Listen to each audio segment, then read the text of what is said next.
midst of storms, trials in our lives, there is peace. There is joy. And as we sing this song, church, that the Holy Spirit flows.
Lord Jesus, sa buhay ng bawat isa sa amin na nandito ngayon. Salamat po, Lord God, na pinatipon-tipon mo kami para sa balita, para makinig ng iyong salita.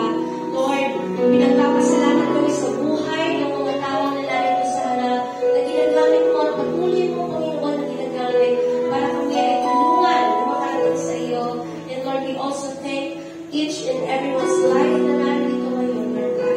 Bless us as we hear your word this morning. And kayaan mo na ang aming mga puso and take heed of the words, Panginoon. Thank you, Lord God. We bless you and we honor you. We give you the praises, glory, and all the honor, Lord, in Jesus' name. In Jesus' name.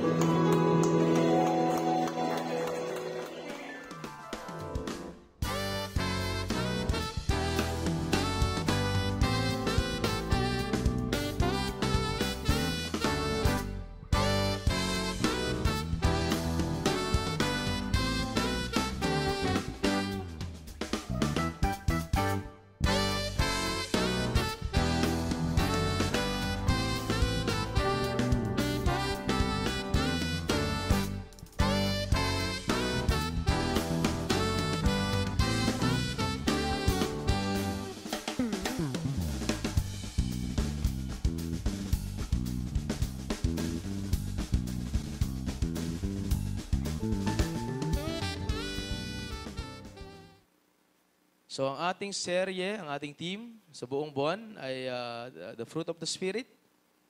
Amen? Natakal natin siya for 2 weeks na already, no?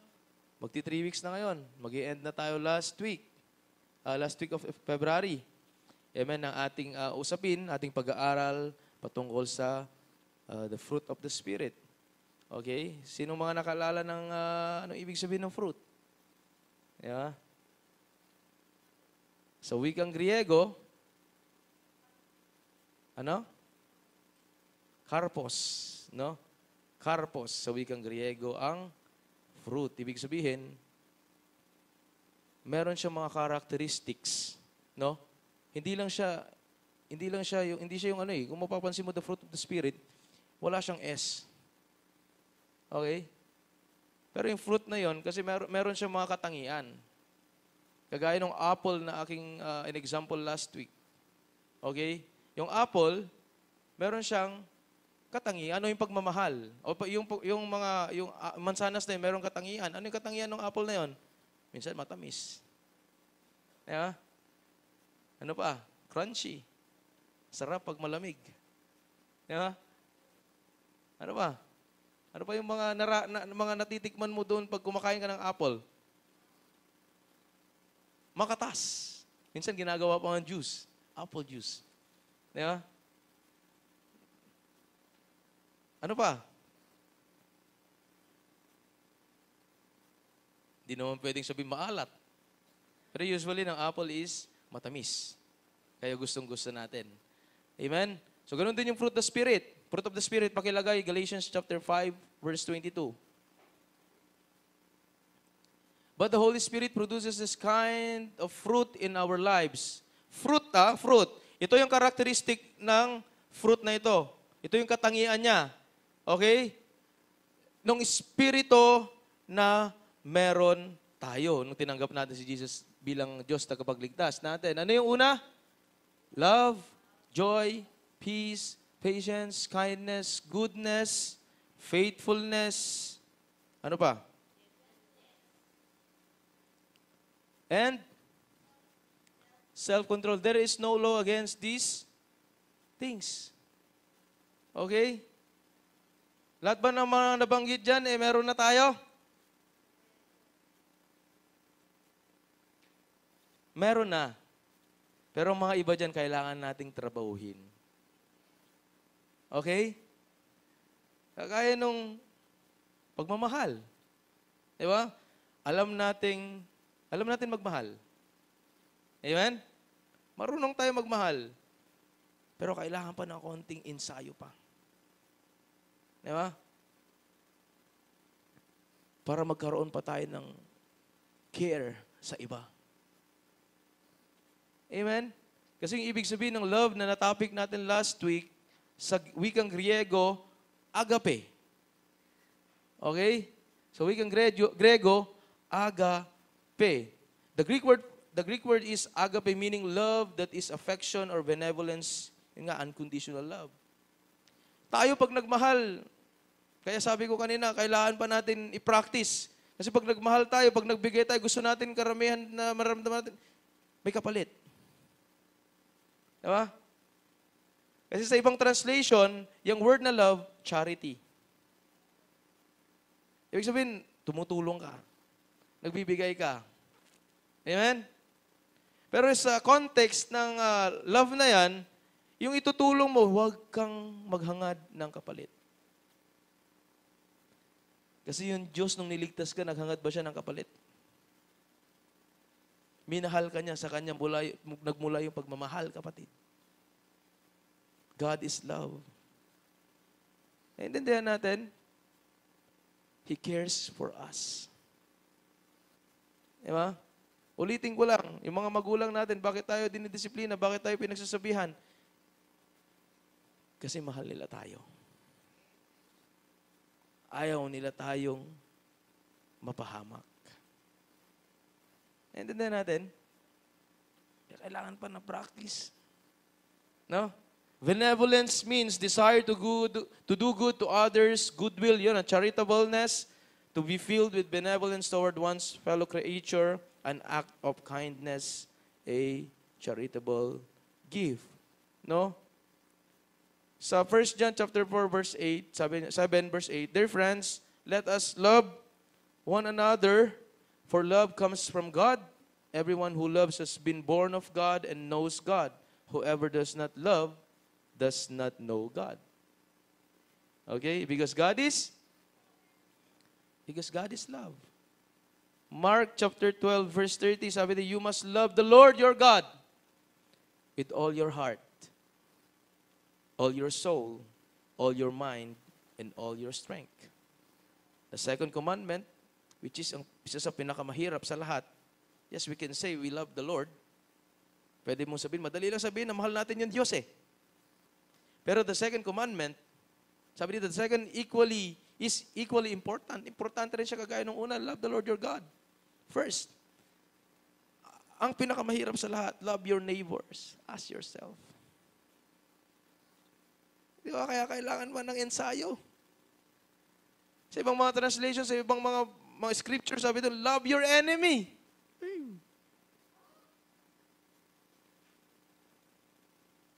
Di ba? Madali mahirap ang mahalin yung kaaway natin. Mahirap.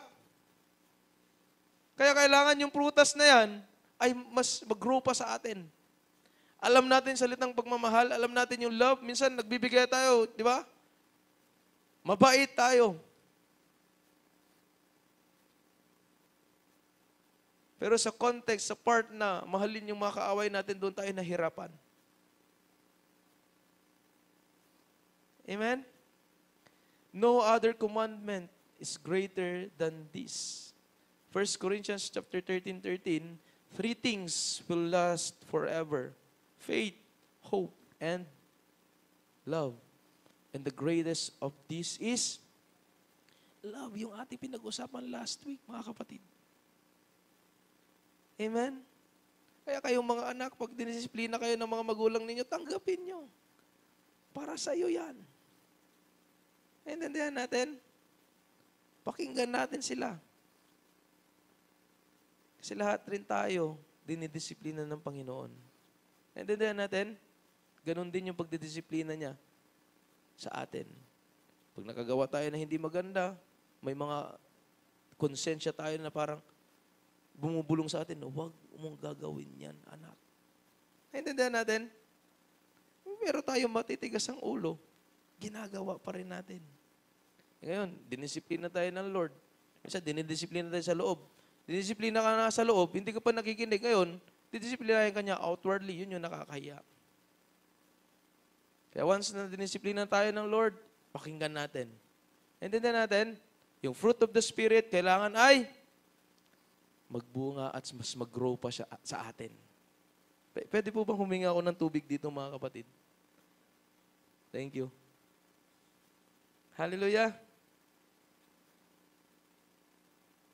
So the second fruit na ating pag-uusapan sa umaga pong ito is joy. Joy. Amen? Sino ang may joy sa araw na ito? Sino ang may joy sa, besides sa pangalan? Kaya, sino ang may joy? Yung genuine na joy sa umagang ito.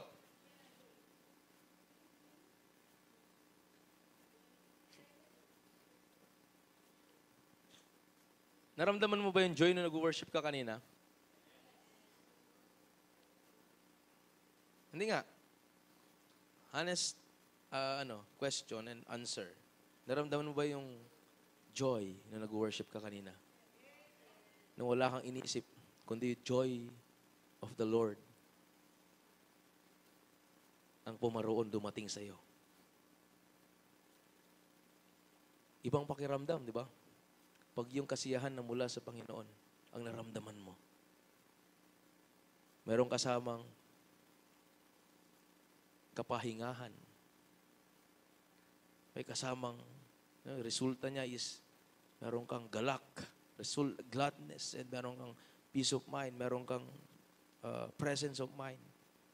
Handa ka na makinig na salita ng Panginoon na kahit na minsan yung mga narinig natin masasakit. Kasi alam mo na para sa atin, para sa akin, itong mensaheng ito. Amen?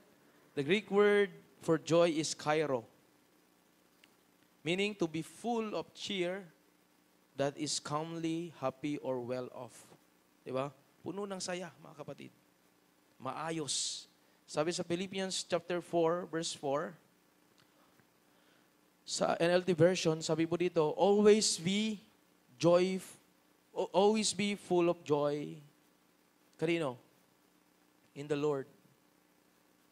I say it again. Rejoice. Diba? Always be full of joy in the Lord. I say it again. Rejoice. Always. Palagi. Yeah? All the time. At all time. Sabi ng salita ng Panginoon, Scripture says, always be joyful or always be full of joy and in the Lord.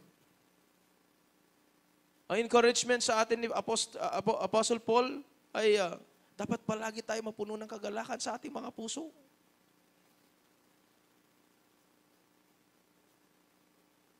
Diba? Magalak tayo, mapuno tayo ng joy sa ating mga puso. Mapuno. Una, bakit kailangan mong maging magalak? Bakit kailangan mo puno ng kasiyahan? Dahil meron tayong salvation na binigay ng Diyos. Magalak tayo sa salvation na meron tayo na mula sa Diyos. Amen? Intindihan natin? Dapat lagi tayong masaya dahil niligtas tayo ng Diyos. Ang taong palaging masaya, yan yung mga taong palaging nagpapasalamat o mapasalamat. Thankful. Happy people are thankful people. Thankful people are happy people. Tama mali? Binaligtad lang natin. Diba? When I got saved, naalala ko lang, no? When I got saved, yung joy filled my heart. Nung naligtas ako ng Diyos, nung nireceive ko si Jesus as my Lord and Savior, ibang kasiyahan yung naramdaman ko, kapatid. Di ko alam kung naramdaman mo rin yung kagaya ng naramdaman ko. Hindi ito yung happiness lang na mula sa mundo, no? Kundi yung joy na mula sa Panginoon. Iba yung feeling eh. Kapag yung joy ay galing sa Panginoon. Yung joy na yun talagang masasatisfy ka, kapatid. Kaya kang punuin nakasiyahan mula sa Panginoon. Psalms chapter 16 verse 11, sabi dito, ituturo mo ang landas na patungo sa buhay. Sa piling mo'y madarama ang lubos na kagalakan. Ang tulong mo'y nagdudulot ng ligayang walang hanggan. Amen? You will show me the way of life, granting me the joy of your presence and the pleasures of living with you forever. Intindihan natin? Kaya importante yung joy, kagalakan sa ating mga buhay, kapatid. Pero in reality, minsan, hindi rin masaya ang buhay. Yeah? Kahit dami mong problema, kapatid, pwede bang piliin natin o piliin mong maging masaya? Amen? Kasi prutas yan ng banal na spirito. Prutas yan ng banal na spirito. Kaya kailangan yan maposes sa atin. Yung joy na yan. Araw-araw. No? One key to find joy in our circumstances is to recognize God's hands in our life. Even during challenging moments. Lahat tayo nakakaranas ng challenges sa buhay. Taas ang kamay. Kung nakakaranas ka ng challenges, trials, problema sa buhay. And then papasok itong mga question na ito sa mga isip natin. Kagaya ng mga experiences ko ngayong mga nakaraang mga week. How can I keep my joy while my wife and son are sick? Paano ko ikikip? Paano mananatili yung kasiyahan ko kung nakikita ko yung asawa ko, yung mga anak ko na may sakit? Pero sabi ng Lord, always be joyful. Full of joy pa nga eh. Di ba? Joy yung name mo, no? Di ba? How can I keep my joy when life is not going well? How can I keep my joy when there is a financial problem? Paano ko pananatiliin yung kagalakan o yung kasiyahan ko pag may problema ako sa financial? Minsan sa atin, mga kapatid, in reality, pag may problema tayo financial, para yung mukha natin parang mga, mga kabayo, mahaba. Minsan, mga, ikunada di Ilocano, pinuspusan ti kalamansi. Intindihan natin. Kasi minsan mag-manifest yung radiant, yung sa mukha natin, kung meron tayong joy o wala. Meron tayong kasiyahan o wala. How can I keep my joy kung ako ay may sakit? Di ba? Yan yung mga questions na kailangan isipin natin palagi. Napapasok sa ating mga isip, sa ating mga puso. Sa oras man ng mga problema, sa oras ng mga nabanggit natin ngayon, ay mapapanatili mo pa yung joy na binigay sa iyo ng Diyos? Minsan, hindi. Naintindihan natin? Pero sabi ng salita ng Panginoon, always be joyful, full of joy. Naintindihan natin? James chapter 1 verse 2, sabi dito, dear brothers and sisters, when troubles of any kind come your way, consider it an opportunity for great joy. For you know that when your faith is tested, your endurance has a chance to grow. Intindihan natin? Dear brothers and sisters, when troubles comes your way, pag mga pagsubok dumating sa'yo, ano sabi ni Santiago? Consider it an opportunity. Oportunidad pang araw. Iba sa atin, pag may mga trouble na wala na, hindi na natin kaya.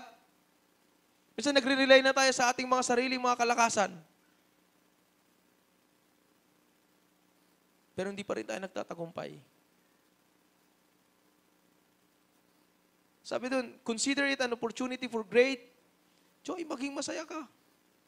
Brother Nathan, paano naman ako magiging masaya pag puno ako ng problema? Sabi na salita ng Panginoon, consider it an opportunity, oportunidad. Intindihan natin? For great joy. Yung verse 3, dahil may challenge eh. May purpose kung bakit. Kailangan natin ma-overcome yung mga troubles, mga challenges, circumstances na mga ating pinagdadaanan sa buhay. For you know that when your faith is tested, pag yung pananampalataya mo ay nasubok, your endurance has a chance to grow. Yun yung resulta, mga kapatid. Masahaba yung pasensya mo. Amen? Doon sa time o taon na problema mo, kinonsider mo na opportunity na mula, no? Na mula sa ating Diyos, no?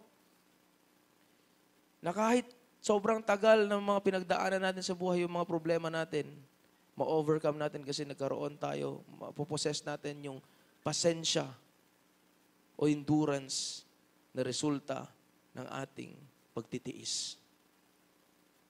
Ilan sa atin ang mahaba na ang pagtitiis? Taas ang kamay.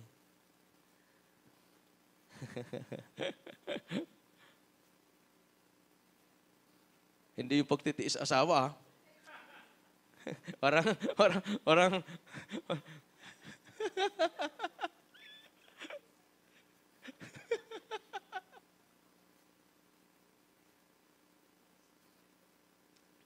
sobrang lakas nun, ah. Okay yan. Kailangan mo mag-endure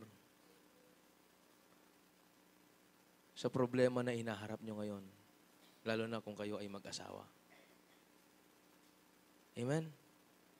Kung ano yung mga pagsubok na pinagdadaanan nyo sa buhay, magtulungan kayo. Ang resulta nun, pasensya, kapatid. Hindi pasyente, pasensya. Kasi minsan gusto natin maging maging pasyente. Yung mga taong nakapalibot sa atin dahil wala tayong mga pasensya. Di ba? Pero tinuturo sa atin ng Lord, magkaroon ka ng joy, magkaroon ka ng patience. That is the fruit of the Holy Spirit. Amen? Naintindihan natin, mga kapatid. Piliin mo maging masaya.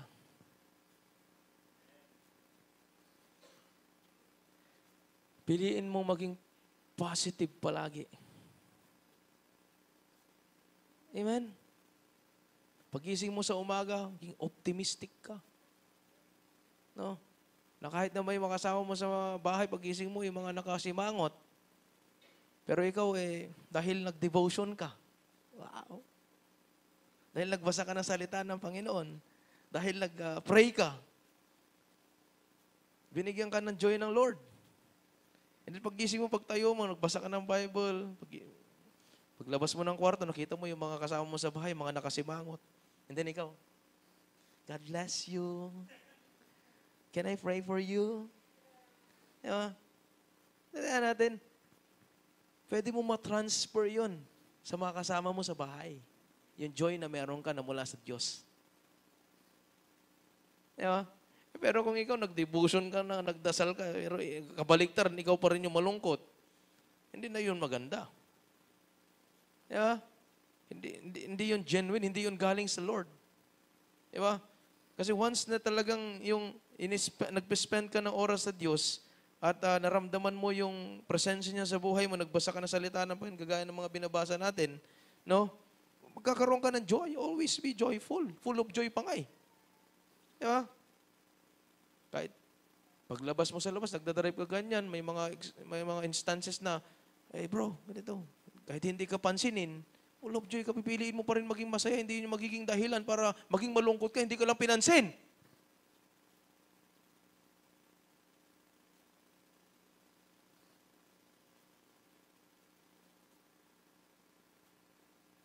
Diba? Magiging dahilan ba yon para mawala yung joy mo dahil hindi ka lang pinansin ng tropa mo? Yeah. No way. Pipiliin ko pa rin maging masaya. Diba? Kasi malay mo, susunod na taon may encounter. Hindi ka pa rin pansinin. Na-experience na ba yun? May mga tao, pag gising mo na sa buong araw, may mga tao hindi papansin sa iyo. Masaya ba? Hindi. Parang masisira pa yung ulo natin minsan, ikakaisip, bakit ano yung problema? Hindi ako pinapansin ng taong yun. Mas madaling sabihin, di ba, hindi ko pinapansin na asawa ko, ano yung problema? Masisira pa yung ulo mo eh. Pero kung ikaw ay punong-puno ng joy na mula sa Panginoon, pipiliin mo maging masaya na kahit na hindi ka pinapansin ng mga tao. Na kahit na hindi maayos yung mga lagay ng buhay mo ngayon, piliin mo maging masaya because you have the power to choose. You have a choice. Di ba? Pwede ba yun mga kapatid? Problema ka sa trabaho, problema ka sa school, problema ka sa pamilya, pwede mong piliin na maging masaya pa rin. Maging optimistic. Kasi lahat ng mga bagay may purpose. Intindihan natin? Kung yun ilalagay natin sa ating mga isip, lahat ng mga nangyayari sa mga buhay natin may purpose, hindi tayo madi-discourage. Mas ma-encourage tayo. Intindihan natin? Amen? Piliin mo maging masaya, kapatid. Philippians chapter 4, verse 4. Ulitin lang natin. Baunin nyo tong verse na to, kapatid. Pag-uwi, always be full of joy in the Lord. I say it again, rejoice. Intindihan natin? The third fruit of the Holy Spirit is peace. Kapayapaan. In Hebrew word for peace is shalom. Yan nakakaalam na shalom. Mapapansin mo minsan, sasabihin sa iyo mga kapatiran, shalom, kapatid. Di ba? The way shalom is used does not mean to feel calm, no? Nor the absence of conflict. Instead, shalom, o yung peace, is the result of right relationship with God. Resulta yan na maayos na relasyon mo sa Diyos. Kaya ka merong kapayapaan sa puso. Di ba? Kaya meron kang kapayapaan sa isa't isa. Yung dating galit na galit ka, yung dating galit na galit sila sa iyo ngayon, punong-puno ka na ng kapayapaan kasi binigyan ka ng Diyos ng peace. Intindihan natin? Nakita nyo yung importance ng magkaroon ng relationships sa Diyos. Kasi ang daming mga result nun sa mga buhay natin, mga kapatid. The third fruit of the Holy Spirit is peace. Shalom. Pwede bang sabihin mo sa katabi mo, shalom? No? Shalom. Sa ibang mga translation, sabi nila, hello. Sa iba naman, goodbye. Di ba? Pero peace be with you. Okay? Naintindihan natin? So sa lahat ng naghahanap ng peace, maliwanag yan, sa Diyos lang natin mahanap. Kaya nga, kung naalala mo, sabi ko kanina, ano yung mga naramdaman mo nung nag-worship ka sa Diyos? Nakaramdam ka ba ng kapayapaan? Nakaramdam ka ba ng joy? Kung yun ang naramdaman mo sa buhay mo na kahit sobra ang problema mo ngayon, yung Diyos gumagalaw sa buhay mo. Naintindihan natin? Isaiah chapter 26 verse 3, you will keep in perfect peace all who trust in you. Sabi ng Diyos. Naintindihan natin? Binigyan mo ng lubos na kapayapaan ng mga matatag na paninindigan sa iyo'y nagtitiwala. Yung mga nagtitiwala sa Diyos. Nagre-rely sa Diyos. Bibigyan niya ng genuine na kapayapaan. Because there is peace in His presence. Lagi na natin naririnig dito sa church. Ang iba sa atin, narinig na natin to sa Bible studies. Even sa kids church, narinig na natin to fruit of the Spirit. Pero the question is, ito ba ay lumalago sa atin? Nag-grow ba ito sa atin? Nagmamature ba tayo? Amen? The world doesn't offer much peace. No? Itong mundong ito hindi kayang maglaan o mag-offer ng kapayapaan sa iyo. Panandalian lang pwede. Alam mo yung salitang unwind. Unwind, di ba? Punta ako dito sa lugar na ito kasi gusto kong magkaroon ng peace. Di ba? Punta ako sa dagat, gusto kong magkaroon ng peace. Pwede. Sa ilang mga oras lamang. Pero mamaya konti, mawawala na yan. Kasi panandalian lamang yan. Pwedeng i-offer ng mundo yung peace sa'yo, pero hindi siya maglalast. Agrait sakman, no makaranas sa mo, ti peace. Di ba? Panandalian. Yes, makakaranas ka, pero panandalian lang. Amen? Alam mo, pag nag-evangelize ko, palagi ko na-experience ilan sa mga tao, pag tinanong mo sila, ano po ba sa tingin mo yung pinakakailangan ng mundo? Yeah?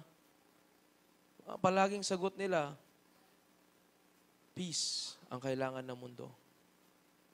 Yeah?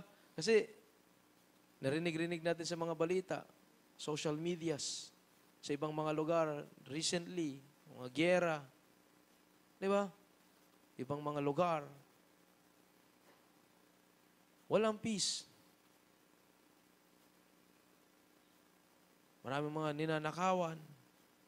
Di ba? Maraming nag-aaway-away. Walang peace. Naniniwala ba kayo doon na kailangan ng mundong ito ay peace?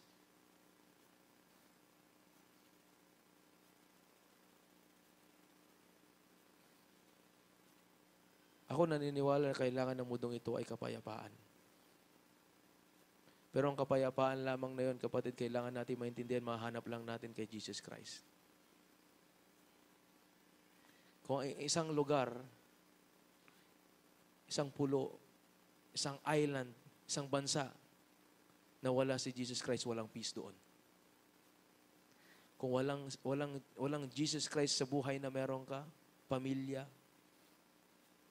walang peace, kapatid. Yun lang yung katotohanan lamang. Naintindihan natin? Yun ang difference natin sa ibang mga sekta. We have Jesus. Naintindihan natin? John 14:27, I am leaving you with a gift, peace of mind and heart, and the peace I give is a gift the world cannot give. So don't be troubled or afraid. That's the Holy Spirit. Iniwan sa atin na regalo ng Diyos. Amen? Philippians chapter 4, verse 4 to 9. Always be full of joy in the Lord. I say it again, rejoice. Let everyone see that you are considerate in all you do. Remember, the Lord is coming soon. Verse 6, don't worry about anything. Instead, pray about everything. Pray about everything. Tell God what you need. Be specific. Kung anong kailangan mo, sabihin mo sa Diyos. Kailangan mo, gusto mo na sapatos, sabihin mo, maging specific ka. Size 9, Nike, sabihin mo sa Diyos. Diba? Kasi minsan nagtataka, bakit damit na lang na damit yung binibigay sa akin? Hindi mo naman sinasabi yung gusto mo eh. Diba? Naintindihan natin? Kung may faith ka, maniniwala ka na ibibigay ng Diyos yung kailangan mo.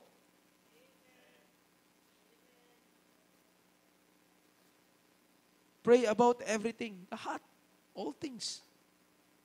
Tell God what you need and thank Him for all He has done. then you will experience God's peace. Amen? Then you will experience God's peace, which exceeds anything we can understand. His peace will guard your hearts and minds as you live in Christ Jesus. See? As you live in Christ Jesus. Verse 8, and now, dear brothers and sisters, one final thing. Fix your thoughts on what is true and honorable and right and pure and lovely and admirable. Think about things that are excellent and worthy of praise. Keep putting into practice all you learned and received from me. Keep putting into practice all you learned and received from me. Sabi ko kanina, insayuhin mo lahat. Kung kulang ka pa, hindi ka pa satisfy sa pagmamahal na meron ka. Kasi nga, minsan, nasasaktan tayo pag hindi binalik kung ano yung mga ibinigay natin. Ibig sabihin doon, kailangan pa natin ng practice. Pag dumadaan tayo sa mga pagsubok, minsan wala tayong joy. Kailangan natin ng practice. Di ba? Mag-spend tayo ng oras sa Diyos. Everything you heard from me and saw me doing, then the God of peace will be with you. Sabi ni Apostle Paul sa Church of Philippi. Amen? Yan yung 2 puntos na gusto ko pong i-encourage, ibigay ng encouragement sa inyong lahat. Dalawa, kung namutin ko na. Duduwa ti tao dito eh. sorry. Oh, yeah. Di ba? Encouragement sa inyong lahat na mapuno tayo ng kagalakan sa ating mga puso. At magkaroon tayo ng peace. Yung peace na yun, mahanap natin only in Jesus. Kung i-apply mo to, paglabas mo dito sa church na to, pinili mong maging masaya, maging optimistic, pinili mong magkaroon ng peace, tutulungan ka ng Holy Spirit na nasa loob mo, kapatid. Amen? Kaya, once na may tukso, no? Bago tayo maghiwa-hiwalay, may problema dumating, hindi ka pinansin nung kapitbahay mo, hindi ka pinansin nung asawa mo, paghising mo, di mo alam yung problema. Di ba? Piliin mo maging masaya. Pwede po ba yun? Hindi ka pinansin ng nanay mo, hindi ka pinansin ng anak mo, piliin mo pa rin maging masaya. Hallelujah. Piliin mo magkaroon ng peace. Be optimistic. Maging positive ka lang sa buhay na meron ka, kapatid. And the Lord will help you. Tutulungan ka ng Diyos. And if you need something, pray about everything and tell God what you need. Kung kulang ka ng joy, kulang ka ng peace, kulang ka ng love, ask God. Kulang ka ng wisdom, ask God. Amen? Kulang ka ng understanding sa salita ng Panginoon, ask God. The only thing that you need to do is to spend time with God every day. Magdasal. Magbasa ng kanyang mga salita. Usual na natin yan. Palagi natin na naririnig dito, but the question is, ginagawa ba natin? Kung hindi natin ginagawa, huwag tayo magtaka kung ganito pa rin yung lifestyle o buhay na meron tayo ngayon. Kasi kung ginagawa mo yan all the time, bibigyan ka ng peace of mind ng Diyos. At lahat ng mga tao na kapalibot sa iyo, mahawaan ka ng pagmamahal ng Diyos. Gusto nyo ba yon? Amen? Pwede ko pang tawagin yung keyboard player natin dito, kapatid.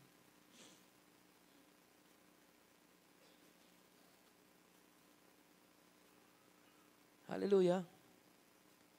Napakasimple lang na mensahe natin ngayon, kapatid. Pero the most important thing, kung paano mo siya apply sa buhay mo. Joy, peace, palagi natin naririnig. Peace. No? Next week, yung long suffering, kaya maghanda yung mga tao. Maghanda kayo. Yeah?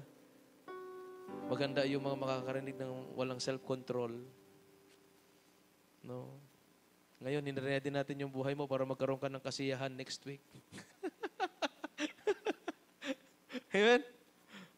Diba rinig mo kung wala kang pasensya? Problema mo na yan next week. Hindi, joke lang. Yeah?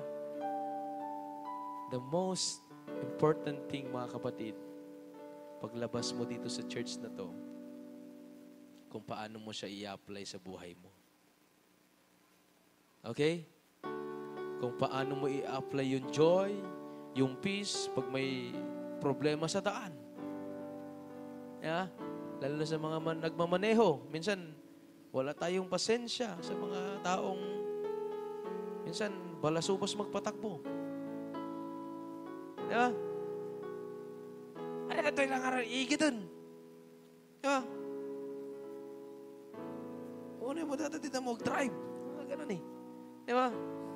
Machi-check. Machi-check yung ating mga attitude. Kasi itong mga attitude to attributes ng Holy Spirit, mga kapatid. Gusto mo palagi makita ka ng mga anak mo na palagi kang galit?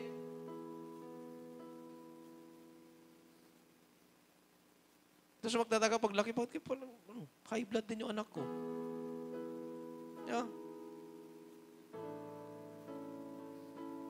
Tindahan natin. Kaya importante. Sabi ko sa inyo, basic, simple mga words, pero kailangan natin yan sa pang-araw-araw na pamumuhay natin eh. Diba? Adaman nandiyan, tao nga nagbayad, utang na ni.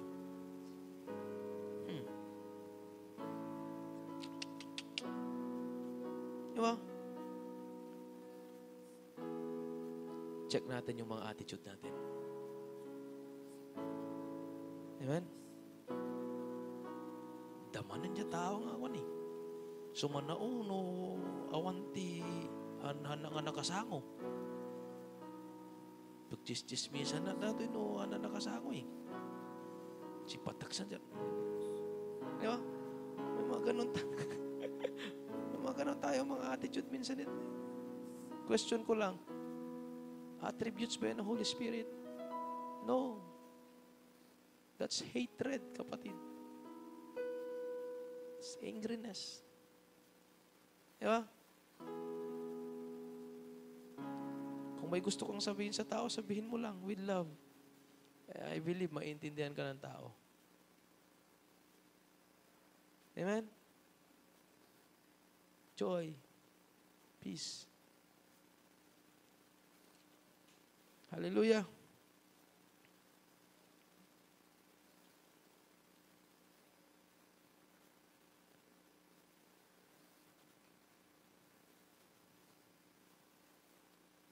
Can we sing a song before we end?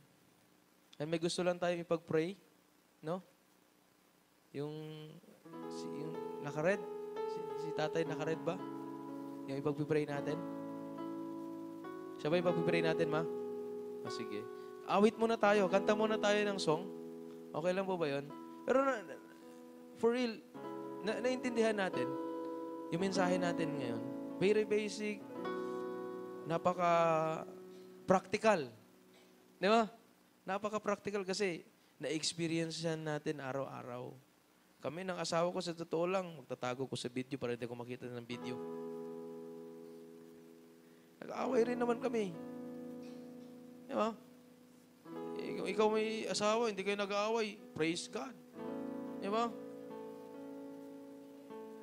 Di ba? Ay, sabi ng asawa, di daw kayo mag-asawa pag hindi kayo nag-aaway. Di ba? Hindi kami ng asawa ko nag-aaway rin namin. Magkaroon kami disagreement. Di ba? Hindi din natin. Araw-araw. Piliin yung wag araw-arawin. Mag-miss naman kayo na isang araw.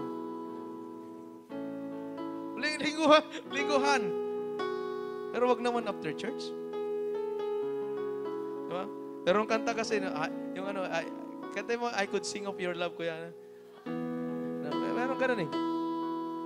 love on Sunday, but the feeling is gone on Monday. I could sing of your love on Sunday, or on prayer meeting, or on Bible study, but the feeling is gone on Monday. Hindi yun maganda, kapatid. You should sing the love of God every day in your life.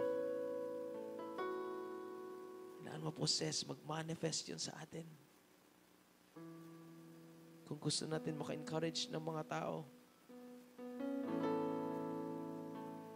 iwasan na natin maging pasmado yung ating mga bunganga.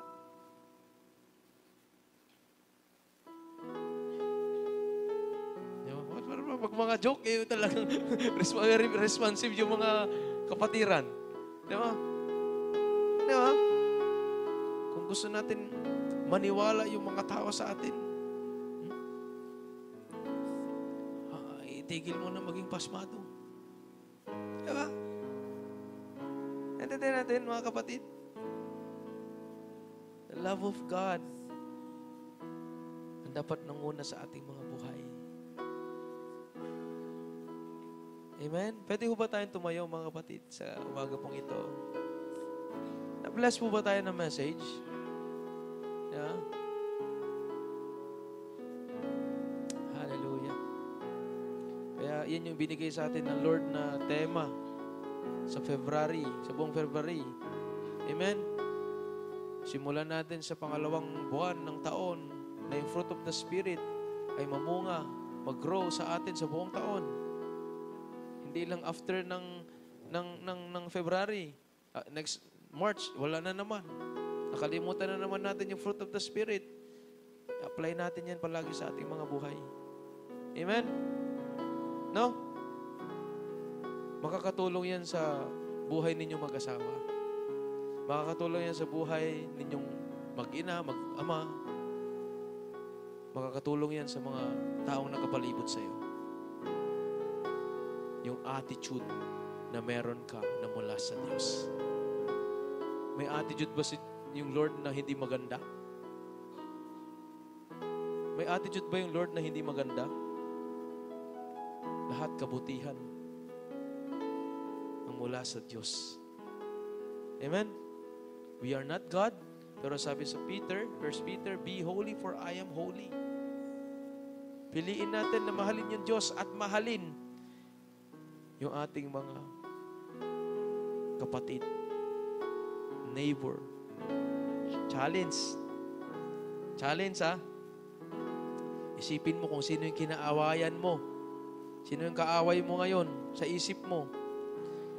The challenge is, kaya mo bang patawarin yan?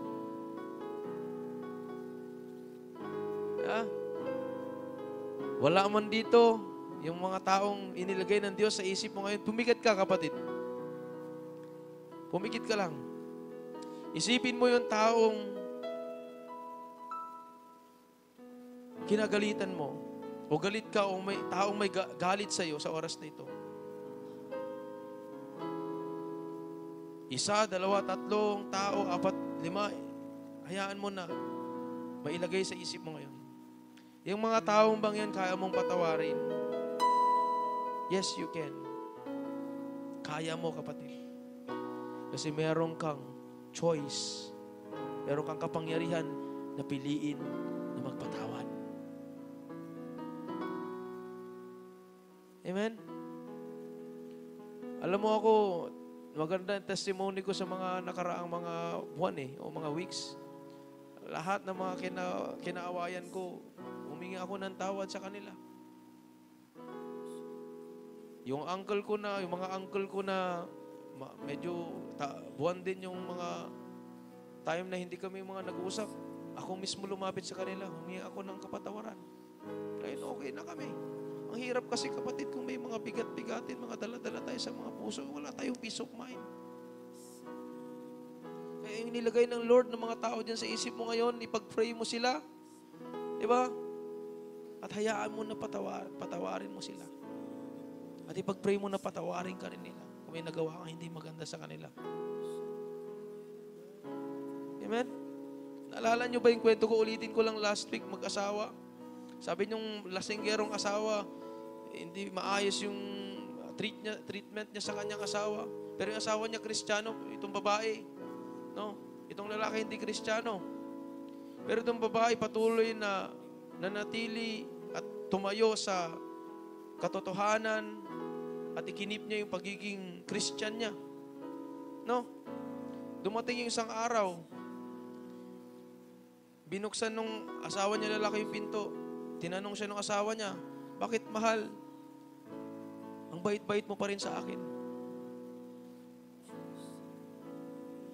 Alam mo, sagot ng babae, dahil yung pagmamahal ng Diyos na sa akin. Alam mo, ginawa ng babae, ilang taon, print niya yung mukha ng asawa niya. Nilagay niya doon sa cabinet. Pinag-pray niya yung araw. Di ba? Kaya sabi, ipag-pray mo sa Diyos ang lahat ng kailangan mo. One day, magkaroon ka ng endurance and patience.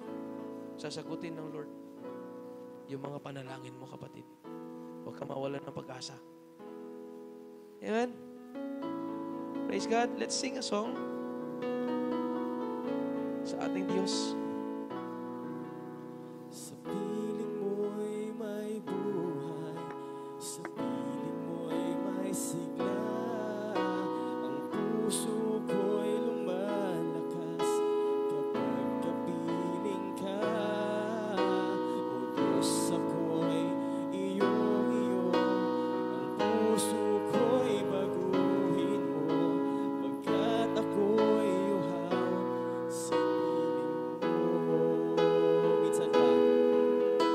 Sa piling mo'y may buhay, sa piling mo'y may sigla, ang puso ko'y lumalakas kapag kapiling ka.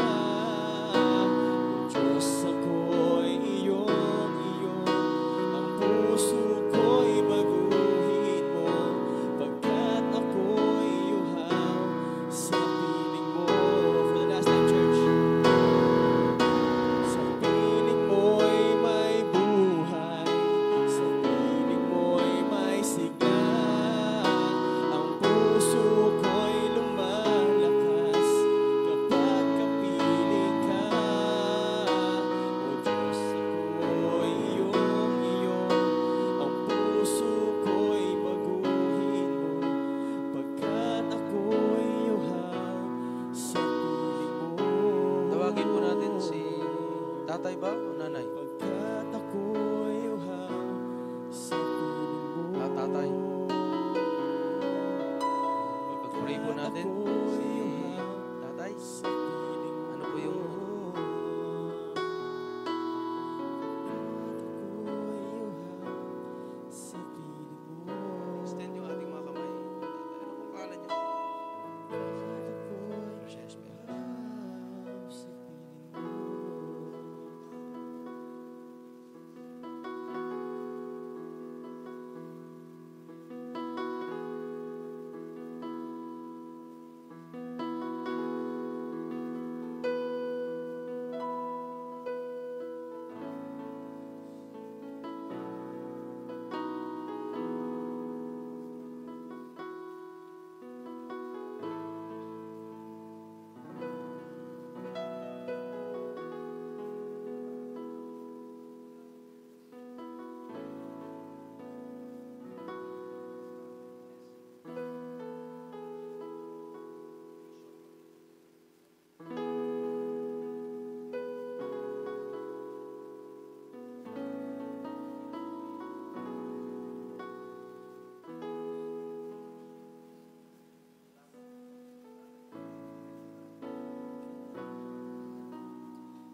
Praise God. Let's pray. Yes, Heavenly Father, Lord, salamat po sa umaga pong ito. Salamat po, Lord God, sa mga simpleng mga salita, Lord God, na pinaalala niyo po sa amin, O God, na kailangan namin i-practice pa sa aming mga buhay, O Diyos. Magkaroon ng mga attributes, magandang, maayos na kaugalian, Panginoon Diyos. Characters, Panginoon, ang siyang mamuhay sa bawat isa sa amin, O Panginoon.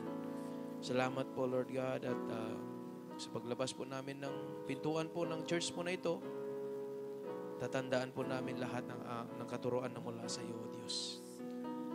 Nagkaroon kami ng pagmamahal, kasiyahan, kapayapaan, Panginoon. At yung mga susunod pang mga characteristics ng ibanal na Espiritu, Panginoon. Salamat po sa umaga pong ito. Ingatan niyo po yung bawat isa. Bless niyo po yung bawat isa, O God. Proteksyonan kung saan man sila pupunta. Ikaw yung mag-lead ng way ng bawat isa, Panginoon, sa araw po na ito at sa mga susunod na araw, O God. Salamat po. I-bless niyo po sila, O God. Kailangan po ng provision pinansyal, Panginoon. Good health, Panginoon Diyos. Lord, I pray, Lord God, na ibigay niyo po sa bawat isa, Panginoon. Salamat po sa umaga pong ito. In Jesus' name, Amen. Amen. Hallelujah. Palakpakan naman natin ang Panginoon.